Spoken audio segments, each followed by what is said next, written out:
America is home to 33 million small businesses, the beating heart of communities across the country.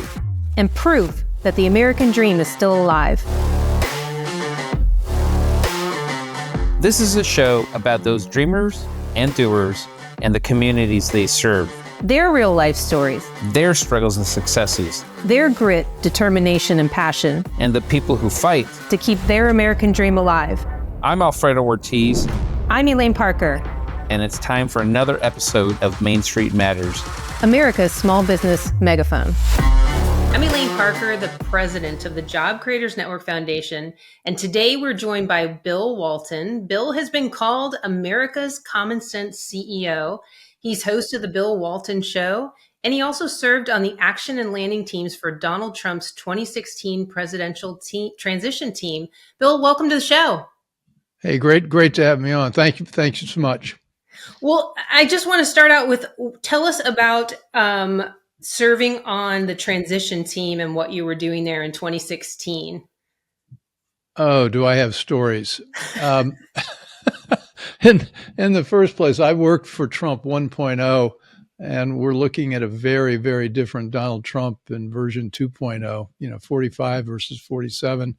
And I headed up about a third of the agencies in federal government. That we had teams writing plans for all the agencies. In my case, they were the financial ones: Treasury, Commerce, IRS.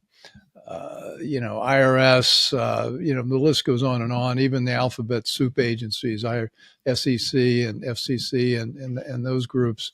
And we were working in Washington, and Donald Trump was working out of Trump Tower in New York, and we had a lot of very smart libertarian, conservative thinkers writing about how we could fix government. But there was a big disconnect back in those days because he really was a New Yorker. And I don't think he'd ever spent a night in Washington, D.C. in his life up until after he was inaugurated. And so he was not communicating, we were not communicating as much with him as we would have liked. And I don't think he ever quite understood the issue that he was going to have in recruiting 4,000 people to staff these agencies. He'd been running a deal shop out of New York City, and also an entertainment boutique with his reality TV show. But what's happening now is Trump 2.0 is completely different. I mean, he knows what the issues are. He knows where all the dark and deep places are in the swamp here in Washington, and he knows the right people. And I'd say, take the cabinet, for example. He's recruited people 2 or 3 or 4 or 5 steps above the people he had last time in most cases. And I think we're seeing that, he's getting a lot done because of his personnel choices. I mean, he's still getting a lot of the personnel choices blocked by the Right. Senate approval process. But what he's gotten done so far has been really good to watch. It almost feels like he spent 4 years, obviously preparing to run again. Yeah. But he also spent 4 years preparing to walk in and literally execute and begin.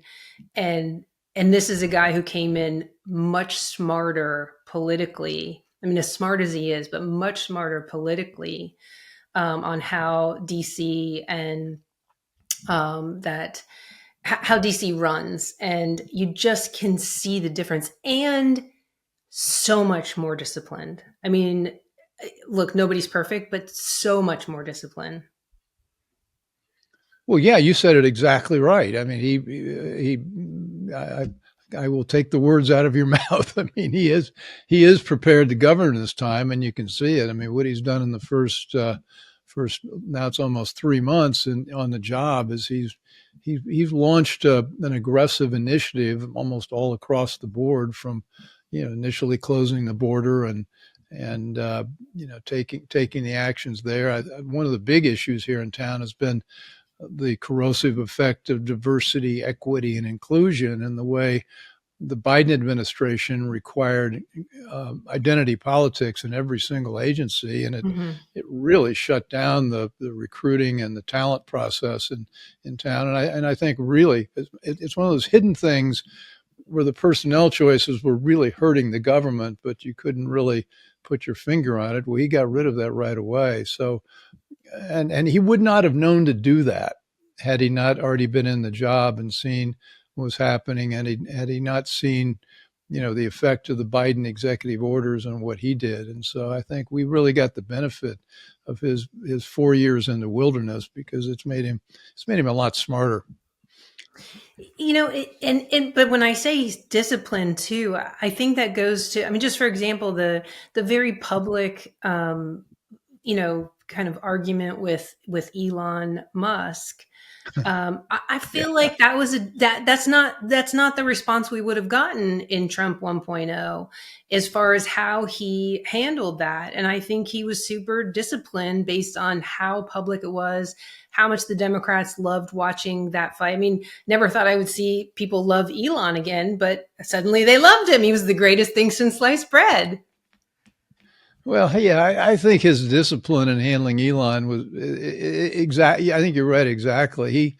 I think we would have gotten a much more volatile response last time around. And this time, he just sort of let it play out. I mean, I think he and Elon have almost a father-son type relationship, and he treated Elon like he was, his cranky kid, and didn't really let it go nuclear. And so I think it's worked itself out. And I do know some of the people intervene and talk with Musk and said, look, it's really not in anybody's interest to continue this fight. And I think over time, it's not going to go back to the way it was in the heady early days of romance, but it's going to be better, and it's going to be a good working relationship.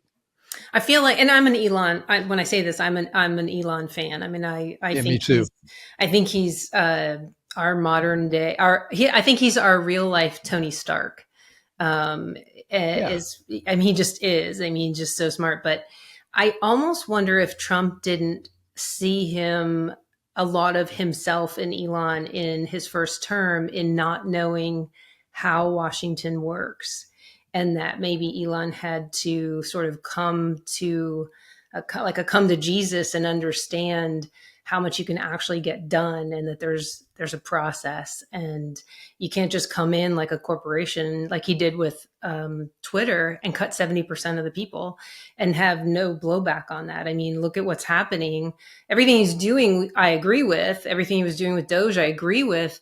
But you can see how much blowback was coming from it. It was taking his company down. Well, as a recovering CEO myself, and I've run a lot of different companies, when you're Elon Musk and you're a genius, and I'm not claiming I was a genius, he was, but you see a problem in your company, once you see it, it's almost the same thing as fixing it, because you say, okay, well, this isn't working. Let's do this, replace this person, shut down a division, add something new. You take some action, and that problem is not a problem, you hope, after you've taken those actions. Well, he identified not just one or two problems. He identified sort of an uncountable number of instances of fraud and abuse in the federal government. And he thought that, well, I've identified it, job over, we're done, we're going to fix it and move on. Well, he hadn't reckoned on the federal judiciary or Congress or the deep state itself that he's going to get a reaction. And I think he didn't understand. I don't think many of us did, that a lot of the cuts he had in mind couldn't be put in this one big beautiful bill, and that they had to come in other type pieces of legislation. And I think he just didn't understand those couldn't happen. And now that we've got this new $9.2 billion bill in place that looks like it's going to pass, I think he can see what he recommended coming, being acted on. And I think that'll go a long way. And I know Mike Johnson and everybody else has got a lot of other pieces of legislation teed up like that to fix the place. And so hopefully Musk will like that and get reengaged again. Speaking of the 9.2 billion rescission bill, I understand there are more coming as well. Some of the criticisms along with Elon's initially was, really, 9.2 billion, that's it, that's all you got? Right. And so I was talking with a friend of mine, And, we're all always trying to lose that 5 pounds or 10 pounds or whatever. And I said, I can draw a line back to how to lose weight on anything. So I did it on this too. So $9.2 billion. Like, you got to start somewhere. It is like losing weight. You got to lose that first 5 pounds, because when you lose 5 pounds, it can be a whole size for people. And you start to notice it and kind of feel better, and things are just a little bit looser. And you think, 5 pounds, I wonder what 10 pounds would feel like. Don't you think? Well, I do. And in this case, the 9 billion compared to the trillions of deficits that we've got, I'd say it's more like losing 1 pound. I mean, I heard that too. When I got that, we can get that one done, no problem. But I do think you got to start somewhere, and there's more Yeah. to come. And the thing is that the American people, I think they have a taste for what could be cut because of the ridiculousness of what we learned was happening. Well, what we didn't know, though, was how much of the money that we thought was going out to these terrible programs actually didn't even get to the terrible programs. There was an awful lot that Musk discovered with NGOs, for example, that, they were run by Democrat consultants and other insiders in Washington. And a lot of that money, let's say, be appropriated $1 billion, probably half of that didn't leave the Beltway, stayed inside for the handlers inside this swamp that took care of it. And that money went to build a lot of big new mansions in Potomac. And so it was not just they were spending the money on the wrong things. It didn't even get to the wrong things. Instead, it went to some pretty dubious people. And I think that's the sort of thing that made it personal for Musk, because he began to see how a lot of people were getting rich in this town, and American taxpayers did not know that was happening. We suspected it, but we didn't know it. Right. And I mean, we could make jokes about the cost of toilet seats and hammers and things like that, and training shrimp to run on a treadmill. But he had cold, hard data that showed how bad it really was. And so, I think what he's done is great. I wish that he could do more. I wish that he could have actually done the cuts. But, I'd like to continue to see Republicans line up to make those cuts, as many as they can. Well, if the Republicans hold the House and the Senate in 2026, I think we'll see a lot more aggressive coming out of that, because that'll also mean that the mandate has been extended for another couple of years. So I think we're all we're all a little nervous about, we got to get this done properly so we can win, keep the House, keep the Senate, and give Trump a meaningful congressional majority so he can get even more done than he can get done now. Well, when you look at the economic actions he's taken on the economy since he came into office, from tariffs and even turmoil there, his economic policies are crushing expectations. Inflation is pretty well dead. I mean, I think you can agree there. It's just dead, in spite of all the doomsday predictions of massive inflation returning. You've got, aside from the turmoil going on in the Middle East right now, gas prices, pre this recent with Israel and Iran, but gas prices were down 25%. So you've seen that come down. Eggs, obviously, very affordable now. Groceries, much more affordable. It's not perfect, but look what he's done in just these few short months. And then the jobs report, when you look at the jobs report under President Biden, you saw this massive increase in jobs in the government sectors. Now you're seeing jobs created in the private sector.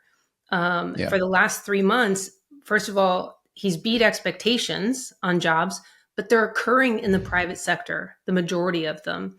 And that is so important. And I think that the media just really hasn't reported on how important the private sector growth is.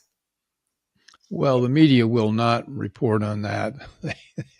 They were so happy shouting big jobs growth and then hiding the fact that most of it were federal and state employees. But that's not true this time. It's being fixed. And you work in the small business capital formation arena, and there's another thing going on that two things actually. One is there's the animal spirits part of economic growth, and there's the feeling people get when the wind's behind their back a little bit and trying to get things done, which is completely opposite of what they experienced in the Biden administration, where you felt like everywhere you turned, there was a regulation or a tax or something that was trying to hold you back from creating a good business or building a better business. And those winds have shifted. And then the other thing I think is there's an awful lot going on that's not in the headlines right now. Trump's created so much turmoil in different areas. They can't report on everything and what's happening, for example, with energy, with Chris Wright at Energy and Doug Bergen at Interior, and the man, oh gosh, I never remember his name. The guy ran for governor in New York and now heads up the EPA. He's doing a fabulous job. So we got Lee three of these. Lee Zeldin. Yeah, exactly. And he's fantastic, and they're doing tremendous things on energy and rolling back regulation and pushing forms of energy which actually work as opposed to wind and solar. And so there's a whole lot of job creation and businesses being formed that are in productive sectors. And I think over time that really creates a robust economy. And I mean, what Biden was creating, Kamala was creating, creating is really the wrong word, was causing sort of a, dead on arrival economy. All the job growth was in government. Government does not create economic value. Government destroys economic value. In case you want to know where I stand, that's it. Yeah, I got pretty plain views on where economic growth comes from and where it doesn't. Yeah, you really should learn to express yourself better. So let's talk regulations, since you touched on it a little bit. Under the Biden administration, we saw, I guess, about $1.78 trillion in regulations on this economy. And Trump came in once again, understanding that the regulatory burden, particularly on our small businesses, is heavy, and he understands what a game changer it is to remove them. So he's committed to removing 10 regulations for every new one implemented. I mean, talk about how that unleashes what that does for small businesses or business in general. Well, let's use an example. Let's pretend we own a small business or medium-sized business, and we've got to allocate our time and resources. And you get up every day and you think, I've got to do this or that. And a big part of what your job is figuring out how to be productive.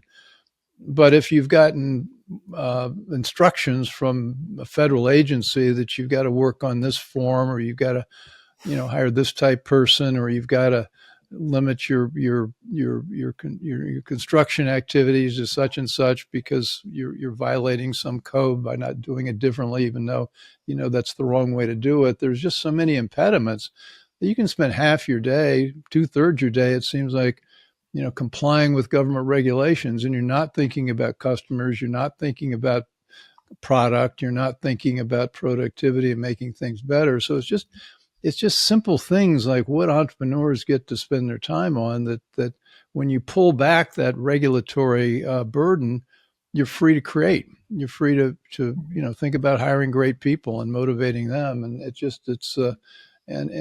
sounds like a soft metric, but it's quite real when you're running a business.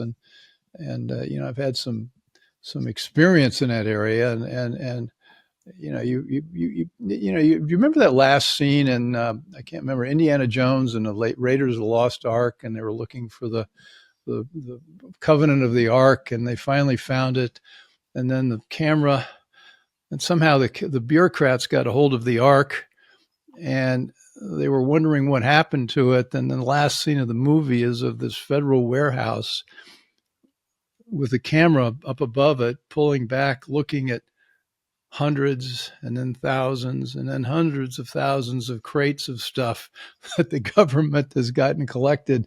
And somewhere in there was that ark. And so you've got, I think of government regulations a bit that way. They collect a lot of this information and it ends up in some warehouse and nobody ever does anything with it.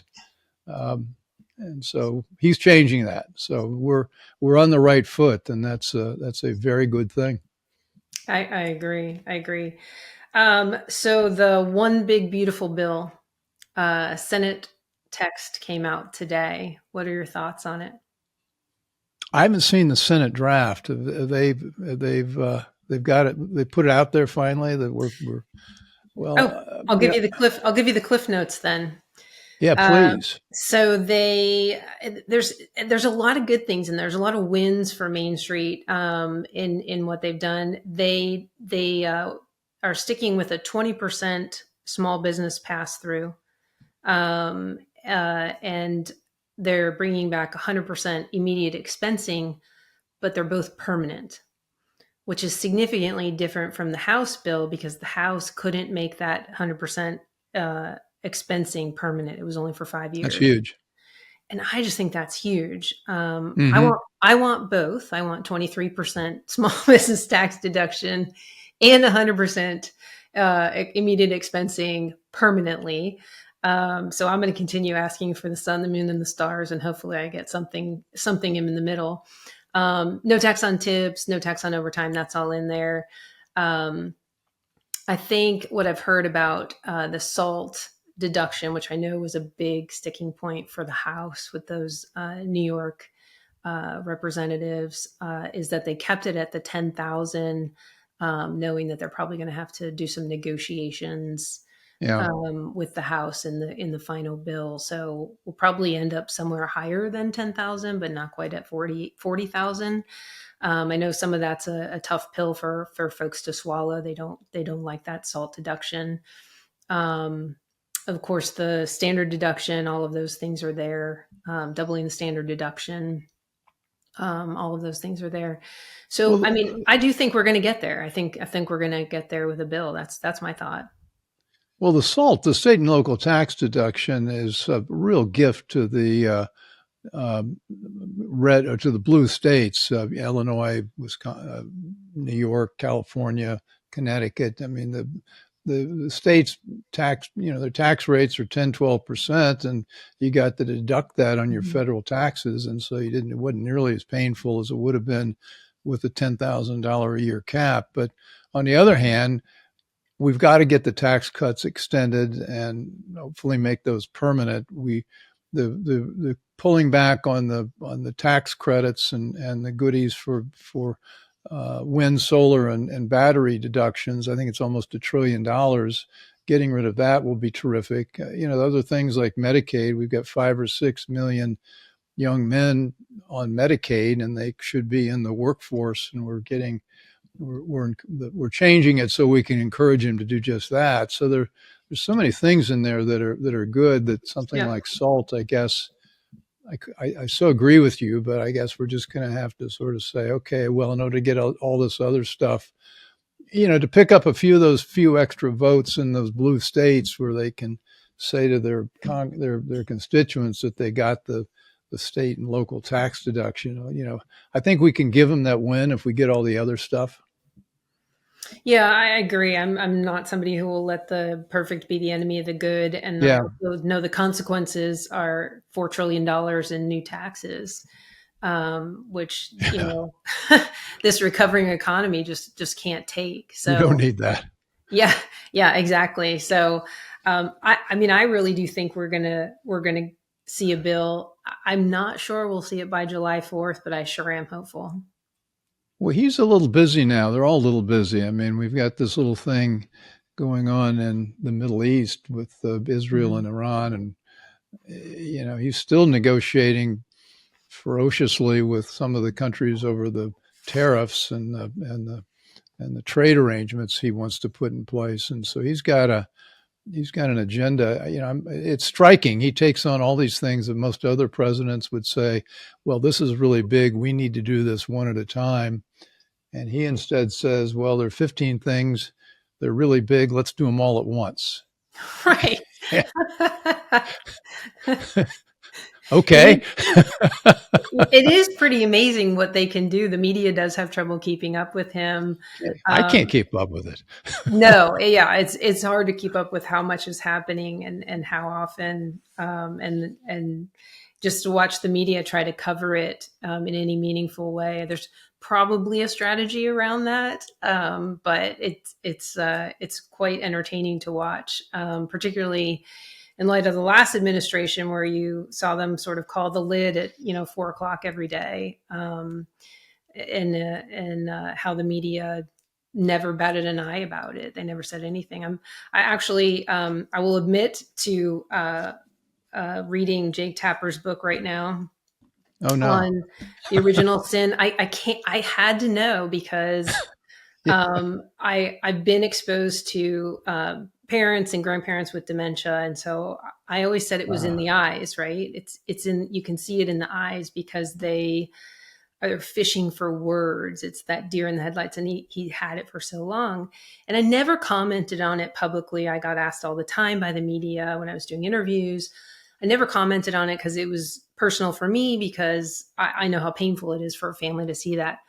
But as I read this and I watch the media not take responsibility in any way, in fact, it's my conclusion from this book that Jake Tapper actually blames Joe Biden, and that is the original sin is committed by Joe Biden for not dropping out. And the reality is that when you're going through that, people who have dementia, they don't know that they're deteriorating at the rate they are. Well, and I think your observation that you can see it in the eyes, now that I reflect on what those eyes look like, that seems absolutely right. But I'd blame, of course, Joe has to be blamed because he's president. He's got the job, but I blame Jill and Hunter. And the people around him. When you read the book, the other people around him, yeah. It's interesting because so his entire book is mostly anonymously sourced. There are 4 secretary cabinets who are quoted in the book as Secretary 1, Secretary 2, Secretary 3, and Secretary 4. So brave souls they were. It's not very juicy. No, but he has a lot of information about how the great lengths that his inner circle went to keep the president away from staff, away from the media, away from his cabinet. It seems unbelievable that Jake Tapper himself did not understand what was happening. Well, I don't believe, well, I don't know how he's written it, but I don't think, I'm in the camp that if Jake Tapper did know it, then he's writing this to try to shift blame. Oh, yeah. I mean, I haven't read the book, so I don't. It's a CYA. I had to know. I just had to know what the position was. So I've asked several people to not be mad at me, but I had to listen. I'm actually listening to it because he narrates it. So, but anyway, it's interesting to have the inside. Well, I want you to tell us where people can go to listen to your podcast, where they can find out more about your show and hear more about what you have to say on everything happening around the Trump administration and the economy and everything else. Well, I've got a long form interview show. Shows run from, I don't know, not that long, 30 minutes to 60 minutes, depending on the person and the topic. And I'm taking advantage of being in and around the DC area and also having worked in a lot of these places related to what's going on, and, get guests like Bob Lighthizer, who was U.S. trade rep under Trump in Trump's first term, and Kevin Hassett, who's now his chief economic advisor, and a lot of government types like that, Art Laffer, the economist, Steve Moore, the economist, people like that. So hard news people, but they're all and money people. But I also am interested in cultural issues, and we've had shows on, for example, remember when New York Times came out with 1617 as slavery being the founding fact about the United States. I did a lot of shows on that and about how that is not the case. But anyway, you can find the show at thebillwaltonshow.com. It's also on YouTube, Rumble, and all the major podcast platforms, and on Substack.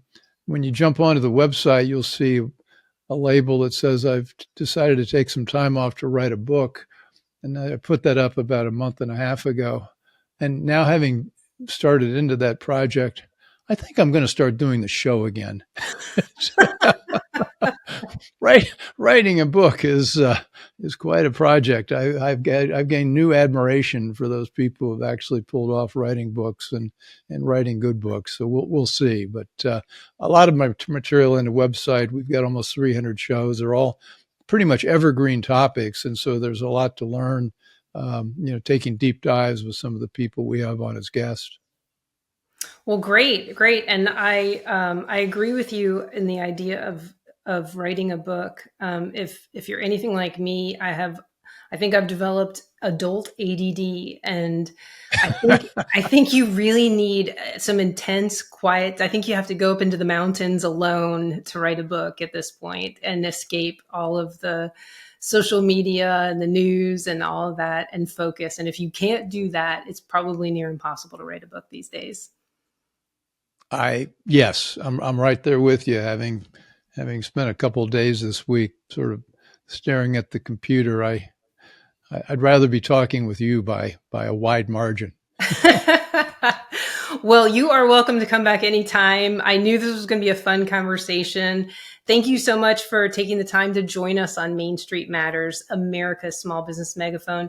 Thank you all for taking the time to tune in and listen.